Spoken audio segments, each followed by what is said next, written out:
how to use Pinterest. Hey everyone, welcome back to our channel. In today's video I will guide you through the steps on how you can use Pinterest, so make sure to watch the video till the very end.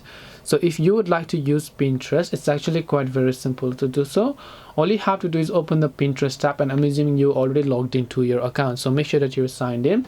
If you look at the bottom of the home page, you'll be given a recommended pins depending upon what you search for. If you'd like to download a wallpaper from somewhere, you can use Pinterest to actually use that as an app. You can use a search bar over here to search for pins and ideas on what you prefer. If you'd like to post your own pins and so on, you can tap the plus icon here to start creating a pin or create your own board.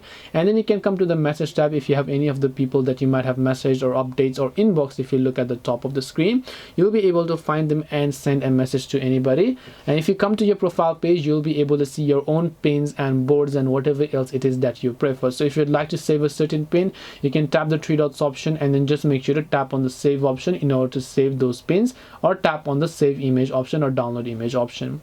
This way you'll be able to use Pinterest. It's nothing really difficult. You can just browse and search and post your own thing as well. Hope this video was helpful. If you have any questions, feel free to leave them down. Thank you for watching till the end, and see you soon in the next video.